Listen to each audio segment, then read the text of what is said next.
यै महादेव्यै शिवायै सततं नमः नमः प्रकृति। তেজপুৰৰ পূৰ্বদিশে অৱস্থিত নপাম গাঁও পবিত্ৰ দুৰ্গোৎসৱৰ প্ৰচলিত পৰম্পৰা অনুসৰি এই বৰ্ষও উদযাপন কৰা হৈছে দুৰ্গা পূজা ভাগ। বিশেষভাৱে উল্লেখযোগ্য যে নপাম আঞ্চলিক সাৰ্বজনীন দুৰ্গা পূজা উদযাপনৰ এই বৰ্ষটি সোণালী জয়ন্তী বৰ্ষ।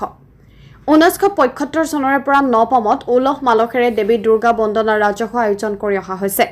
সোণালী বৰ্ষৰ এইবাৰৰ উদযাপনটিত পূজাৰ পেণ্ডেল সাজ সজ্জাকে আদি কৰি সাংস্কৃতিক দিশত কিছু অনন্য যত্নৰ প্ৰয়াস কৰা দেখিবলৈ পোৱা গৈছে। বিশেষকৈ স্থানীয় শিল্পীৰ প্ৰচেষ্টাত সম্পূৰ্ণভাৱে অসমীয়া কলা সংস্কৃতি প্ৰদৰ্শনৰ যত্ন কৰি গামোচা জাপি ইত্যাদিৰ ব্যৱহাৰ কৰা হৈছে। বাঁহেৰে নিৰ্মিত বিভিন্ন সাজ সজ্জাই সঁচাকৈ এক অনন্য ৰূপ দিয়া দেখা গৈছে।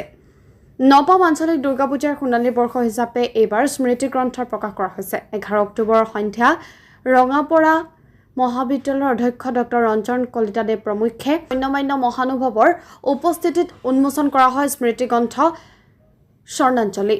এই অনুষ্ঠানতে নপাম আঞ্চলিক দুৰ্গোৎসৱৰ এটি ৱেবছাইট মুকলি কৰি তেজপুৰৰ বিধায়ক পৃথ্বীৰাজ ৰাভাদেৱে ৰাইজলৈ শুভকামনা জনাই বক্তব্য প্ৰদান কৰে।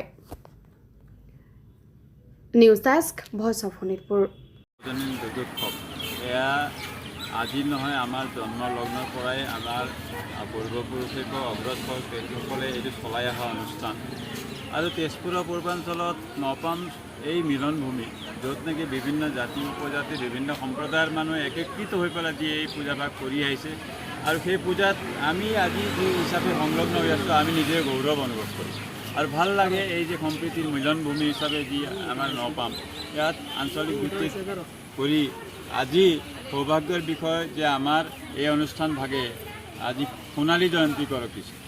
গতিকে এই সোণালী জয়ন্তী উপলক্ষে আমি আমাৰ পূৰ্বজসকলক অগ্ৰজসকলক আমি সোঁৱৰণি হিচাপে আজি বিশেষ অনুষ্ঠানৰ জৰিয়তে এটি সোঁৱৰণ সভা এটা অনুষ্ঠান কৰিম আৰু ত'ত আমাৰ সম্পাদক মহোদয়ে ইতিমধ্যে জনাইছে এইবাৰ আমি স্পেচিয়েলি এটি স্মৰণিকা গ্ৰন্থ প্ৰকাশ কৰি ঠিক ঠাক কৰিছোঁ। আজি উন্মোচনী কৰিবৰ কাৰণে বিভিন্ন আমাৰ পুৰোধা ব্যক্তিসকলক নিমন্ত্ৰণ জনাইছোঁ।